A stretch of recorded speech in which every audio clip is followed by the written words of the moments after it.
कि बड़े विश्वास के साथ, जैसा मैंने कहा, आई हूं आपके बीच में, जहां हमारे बड़े बुजुर्ग बैठे हैं। बड़ों का आशीर्वाद और सरपरस्ती होनी चाहिए, और युवाओं में वो दमखम है कि युवा चाहेंगे तो कहीं ना कहीं रुख जो है हवा का भी बदलने का दमखम रखते हैं अपने हाथों में।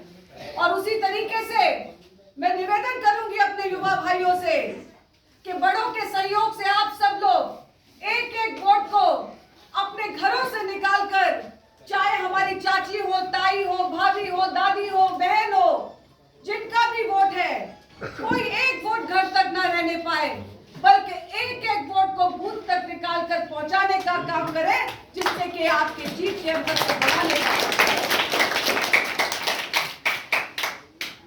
हम भी बहुत दूर नहीं हैं, मुरादाबाद में मानसरोवर में भी घर है, असमोली विधानसभा भी दूर नहीं है, लगी हुई विधानसभा फहीम भाई भी हमारे ही छोटे भाई है। हमारे साथ सभी लोग ये पूरे आए हैं, ये इस विश्वास के साथ आए कि इन सबका और हम सबका सम्मान अब आपके हाथों में है।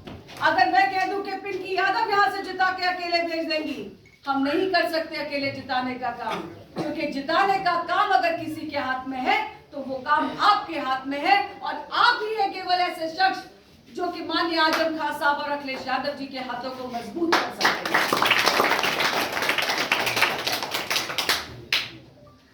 कहीं नाराजगियां हो आपस में तो नाराजगियों को दरकिनार कर दीजिएगा।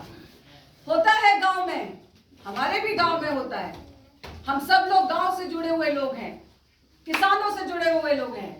हम सब लोग को पता है कि किस तरीके से कई बार कुछ छोटी ही बातों पर नाराजगियां बन जाती है। पर मैं इसलिए कह रही हूं नाराजगियों को दरकिनार करने के लिए, क्योंकि अगर नाराजगियां बरकरार रही तो नुकसान किसका होगा?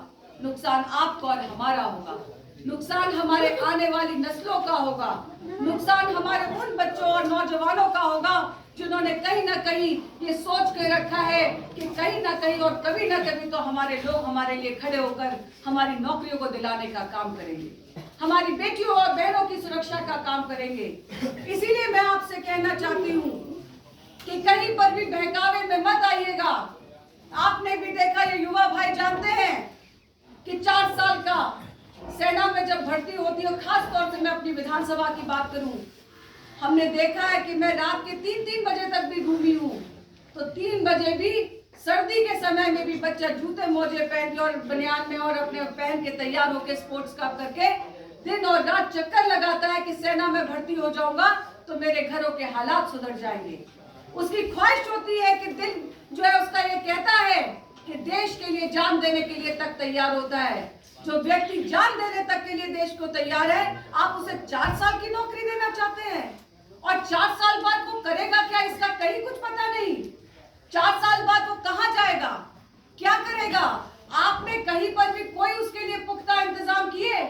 नहीं किए, क्योंकि ये भारतीय जनता पार्टी सिर्फ झूठ पीटने का ढोल बजाती रहती है, धरातल पे कोई काम करने का काम इस समय जो है भारतीय जनता पार्टी ने नहीं किया। क्या कसूर है कि अग्निवीर के नाम से अग्निपथ वाली बात आप योजना के तहत उन बच्चों को रखना चाहते हैं? वो बच्चे देश की सेवा करना चाहते हैं, उन्हें मौका मिलना चाहिए, पर मौका केवल 4 साल का नहीं। ठीक उसी तरीके से आपने किया जैसे संविदा कर्मियों की नौकरी की बात करते हैं। आप कहते हैं कि हम नौकरियां दे रहे हैं, 5 साल की नौकरी की बात आप करते हैं, और 5 साल तक उस आदमी के सर पर जो है गर्दन पर तलवार लटकी रहती है कि जरा सा कहीं कुछ हमसे गलत हुआ तो जब चाहेगा मन आएगा तो निकाल कर फेंक कर बाहर कर देंगे। उसके बच्चों का क्या होगा? उसके परिवार का क्या होगा? उसके बूढ़े माँ बाप की लाठी कौन बनेगा? इसका जवाब भारतीय जनता पार्टी के पास बिल्कुल नहीं है। इसलिए मैं आपसे कहना चाहती हूँ, इन तमाम बातों को सोचिए और सोच समझकर आने वाली 23 तारीख को कहीं पर भी एक वोट जाया न चला जाए। आपका एक वोट जाया हमारा और आपके लिए सिर्फ पछताने का काम बन जाएगा, क्योंकि ये जो 23 तारीख का जो चुनाव है और जो 26 को परिणाम आएगा, ये 2024 की जमीन को तैयार करने का काम होगा। अगर चाहते हैं कि निस्ते नाबूद हो जाए वो सिर्फ परस्त ताकतें, निस्ते नाबूद हो जाए वो लोग जो हमारे को इंसान से इंसान नहीं समझते, तो इस बार 23 तारीख को